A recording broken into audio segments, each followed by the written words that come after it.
नमस्कार दोस्तों, आज दिनांक 3 दिसंबर 2024 की शैक्षिक खबरों के साथ मैं पुनः उपस्थित हूँ। देखते हैं आज दिन भर क्या खबरें सुर्खियों में रहीं। पहली खबर, सरकारी कर्मचारी को एक ही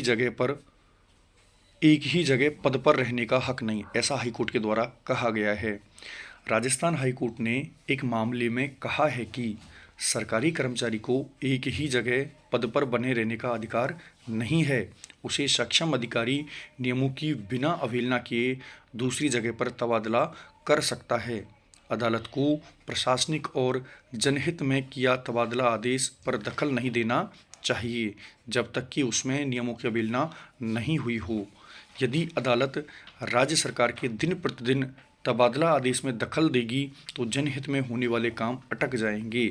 साथ ही अदालत ने राजस्थान कृषि अनुसंधान संस्थान के असिस्टेंट प्रोफेसरों की ओर से तबादला आदेश के खिलाफ दायर याचिकाओं को खारिज कर दिया। तो दोस्तों, ये हालांकि दूसरे विभाग का मैटर है, लेकिन इस खबर में यह स्पष्ट कर दिया गया है कोर्ट के द्वारा कि यदि सरकारी कर्मचारी को चाहें तो तबादला किया जा सकता है, उन्हें एक ही जगह पद पर रहने का कोई अधिकार नहीं है, और ऐसा कोर्ट के द्वारा कहा गया है। देखते हैं अगली खबर, शिक्षा विभाग कर्मचारियों का फ़ोटो वेरिफिकेशन होगा। शिक्षा विभाग की ओर से जितने भी कर्मचारी हैं उनका फ़ोटो वेरिफिकेशन किया जाएगा, और इसका मुख्य कारण है डमी कैंडिडेट की पहचान करना। विभाग में कोर्ट के द्वारा ऐसा निर्देश प्राप्त हुआ है, ऐसा हाईकोर्ट के निर्देशों की पालना में हो रहा है, जिसमें सीबीओ सर के माध्यम से, एचएम सर के माध्यम से और पीओ सर के माध्यम से कर्मचारियों का फ़ोटो वेरिफिकेशन करना होगा। शाला दर्पण पोर्टल के जरिए ये काम होगा, और इससे डमी कर्मचारी यदि कोई है तो उसकी जानकारी मिल जाएगी। अगली खबर है, सीटों के मुकाबले आधे प्रवेश। केंद्र सरकार की एक महत्वाकांक्षी योजना है पीएम श्री योजना। पीएम श्री योजना में हर ब्लॉक से लगभग 2 स्कूलों का चयन हुआ था, और उन पीएम श्री स्कूलों में अभी बीच सत्र में कक्षाएं शुरू हो चुकी हैं। कौन सी कक्षाएं? प्री प्राइमरी की कक्षाएं, जिसे हम एलकेजी, यूकेजी या नर्सरी कहते हैं, और बाल वाटिका भी कहते हैं। तो इन बाल वाटिकाओं में या प्री प्राइमरी कक्षाओं में एनटीटी के शिक्षक नहीं हैं। इस कारण से ये खबर आज प्रकाशित की गई है। इस खबर में ये बताया गया है कि अधूरी तैयारी के साथ ये शुरू हुई हैं, और एनटीटी शिक्षक नहीं होने के कारण अभी जो छात्र हैं जिनका प्रवेश किया जाना है उनको अभी जो शिक्षण जो कार्य है उसका लाभ नहीं मिल पाएगा। आगे देखते हैं, इसी में एक खबर है कि पीएम श्री विद्यालयों में संविदा पर शिक्षक भर्ती का विरोध। पीएम श्री स्कूलों में संविदा पर एनटीटी शिक्षक लगाने का विरोध भी हुआ है।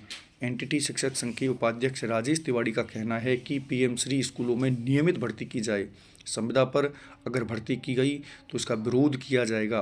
पिछले दिनों एनटीटी भर्ती 2018 में कुछ नए शिक्षकों का चयन हुआ है, जिनसे जिले भरवाए गए हैं, और इन चयनित शिक्षकों को भी यहां पोस्टिंग दी जाए ताकि उन्हें राहत मिल सके।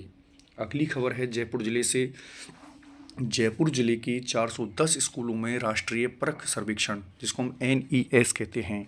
एनईएस, जैसा कि आप सभी जानते हैं कि एनईएस में जो भी विद्यालय चिन्हित हैं उन विद्यालयों में ही ये सर्वेक्षण कार्य हो रहा है। जयपुर जिले में कुल 410 में यह होगा।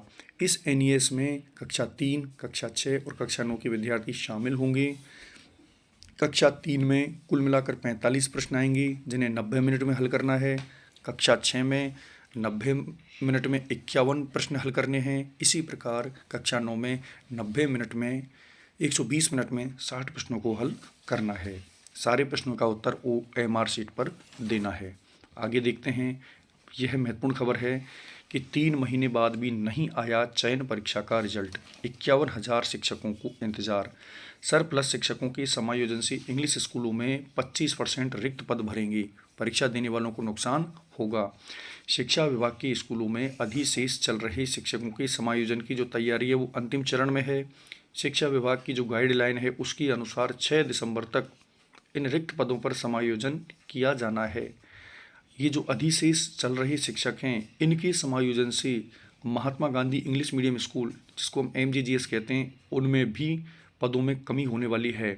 राज्य में करीबन 3,737 MGGS स्कूल हैं और जिसमें 17,000 रिक्त पद बताए जा रहे थे, लेकिन अधिशेष की पोस्टिंग करने के बाद लगभग 25% पद इनसे भर जाएंगे और जो भर्ती के माध्यम से, परीक्षा के माध्यम से आने वाले उनके लिए ये कम हो जाएंगे।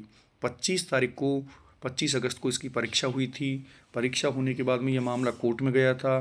कोर्ट में जाने के बाद में सिंगल बेंच ने इसका ऑर्डर भी घोषित कर दिया था, पारित कर दिया था और उसके बाद में कल जैसी खबर आई थी कि सरकार डीवी में चली गई है। तो फिलहाल परिणाम तो बाद में आएगा, लेकिन उससे पूर्व सीटों को भी भरने का प्रयास किया जा रहा है। जब भी परिणाम आएगा तो सीटें कम होने के कारण कम लोगों का चयन होगा, ऐसी स्थिति बनती जा रही है। दूसरा, रिक्त पदों में कमी होगी तो दूर दराज से जो लोग अपने घर जाने के लिए, एज ए ट्रांसफ़र जाने के लिए इच्छाएं पाले हुए हैं, उन लोगों के लिए भी गृह जिले में पदस्थापन मिलना मुश्किल होगा।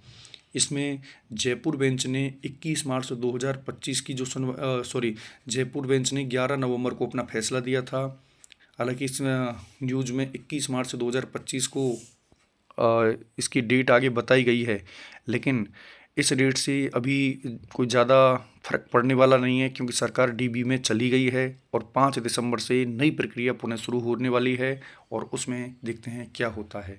तो ये एमजीजीएस से रिलेटेड खबर है और एमजीजीएस के उप निदेशक श्री राम गोपाल शर्मा जी ने इसके बारे में एक स्टेटमेंट भी दिया है और कहा है कि चयन परीक्षा में बोनस अंकों का मामला न्यायालय में चल रहा है, अभी तक अंतिम निर्णय नहीं हुआ है, फैसला होने के बाद ही परीक्षा का परिणाम घोषित किया जाएगा। तो ये स्टेटमेंट इनके द्वारा दे दिया गया है। इससे स्पष्ट हो गया कि अभी कोई परीक्षा परिणाम आने वाला नहीं है। अगली खबर, 16 साल से 22,300 स्कूल बैग छात्राओं को नहीं बंटे क्योंकि वसुंधरा की फ़ोटो लगी थी। 2008 में कस्तूरबा आवासीय बालिका विद्यालय का एक कमरा है, उसमें ये बैग भरे हुए हैं और 2008 की ये बात है। उस समय वसुंधरा राजे की सरकार थी और बच्चों को बैग वितरण करना था, लेकिन किन्हीं कारणों से वो बैग नहीं वितरण हुए और अब जैसा कि आप फोटो में देख रहे हैं कि वो एक तरह से रद्दी बन गए हैं। अगली खबर, 9 माह से 5 साल तक के बच्चों को पिलाई जाएगी विटामिन ए की खुराक। ये खबर स्कूल के सभी बच्चों और अन्य बच्चों के लिए है। ऐसे बच्चे जिनकी उम्र 9 माह है और अधिकतम 5 साल है, उन बच्चों को विटामिन ए की खुराक पिलाने का अभियान है वो शुक्रवार से शुरू हो गया है। पूरे प्रदेश में ये सभी को पिलाई जाएगी। आंगनवाड़ी केंद्र, उप स्वास्थ्य केंद्र, प्राथमिक स्वास्थ्य केंद्र, सामुदायिक स्वास्थ्य केंद्र और जिला अस्पतालों पर ये सारी व्यवस्था की जाएगी। और विटामिन ए क्यों पिलाई जाएगी?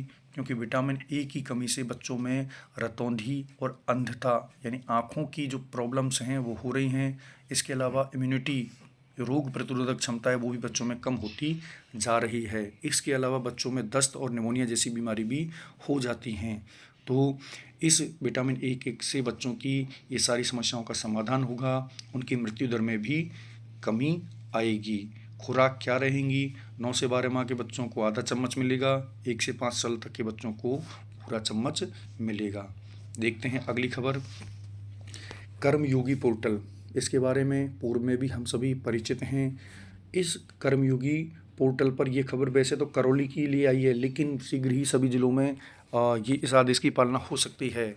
अभी जो समन्वय समिति की बैठक करौली में हुई है तो वहाँ श्रीमान जिला कलेक्टर महोदय और सीईओ महोदय ने कर्मयोगी पोर्टल पर 100% रजिस्ट्रेशन करवाने के लिए लोगों को निर्देशित किया है, कार्मिकों को निर्देशित किया है और यदि ऐसा नहीं होता है तो कार्रवाई करने का भी एक तरह से आदेश दिया है। तो कर्मयोगी पोर्टल पर ना केवल रजिस्ट्रेशन करवाना है बल्कि समय समय पर जो ट्रेनिंग्स का आयोजन उस पर होता है पोर्टल पर, उन ट्रेनिंग्स को भी हमें करते रहना है। आगे देखते हैं, खबर है आरजीएचएस से। आरजीएचएस जो राजस्थान सरकार की स्वास्थ्य बीमा योजना है, स्वास्थ्य से रिलेटेड योजना है, इसमें अभी कल परसों नई गाइडलाइन आई हैं और उस गाइडलाइन का सबसे बड़ा बिंदु क्या है? सबसे बड़ा बिंदु ये है कि Rajasthan government health scheme RGHS योजना में अब ओपीडी हो या आईपीडी हो या डे केयर हो, इसमें जब हम रजिस्ट्रेशन करवाएंगे, पंजीयन करवाएंगे तो उस समय हमारी फ़ोटो ली जाएगी। जो भी पेशेंट होगा उसकी फ़ोटो ली जाएगी और इस प्रणाली का नाम दिया है BIES, लाभार्थी पहचान प्रणाली। इसमें ओपीडी टीआईडी के साथ मामले में पर्ची भी नज़र आएगी। लेकिन इसमें थोड़ी समस्याएं किनको आएंगी, बुजुर्गों की। इस प्रकार से इसमें ये खबर दी गई है। अगली खबर देखते हैं। पदोन्नति के बाद भी इंतजार, पहले अधिशेष शिक्षकों का होगा पदस्थापन। देखिए, शिक्षा विभाग में अब कार्य अनेक प्रकार के चल रहे हैं। डीपीसी का कार्य भी चल रहा है, एमजीजीएस का तो खैर कोर्ट में चला गया। इसके अलावा समायोजन का कार्य भी चल रहा है और भी अन्य कार्य हैं। 6D का भी भविष्य में शुरू हो जाएगा। तो शिक्षा विभाग दिन रात करके जो अधिशेष शिक्षक हैं इनके लिए तुरंत बहुत सारे आदेश निकाल रहा है। लेकिन अब इसमें क्या कहा गया है? ये कहा गया है कि वरिष्ठ अध्यापकों को व्याख्याता पद पर पदोन्नतन करने के लिए 4 साल की बजाय 2 साल की डीपीसी हुई है, 2021-22 की और 22-23 की। और इसमें लगभग 10,500 वरिष्ठ शिक्षकों को लिया गया है। लेकिन अभी तक इनका पदस्थापन नहीं किया गया है। पदस्थापन कब होगा, इसके लिए पहले अधिशेष शिक्षकों का पदस्थापन करवाया जाएगा, उसके बाद ही इनका पदस्थापन होगा। तो आज की ये मुख्य शैक्षिक खबरें थीं। इसी प्रकार की नई नई खबरों और रोचक जानकारी के लिए बने रहिए मेरे चैनल के साथ। यदि खबरें अच्छी लगीं तो कृपया चैनल को सब्सक्राइब करें। नमस्कार, धन्यवाद। आप सभी का दिन शुभमय हो, मंगलमय हो, यही कामना करता हूँ।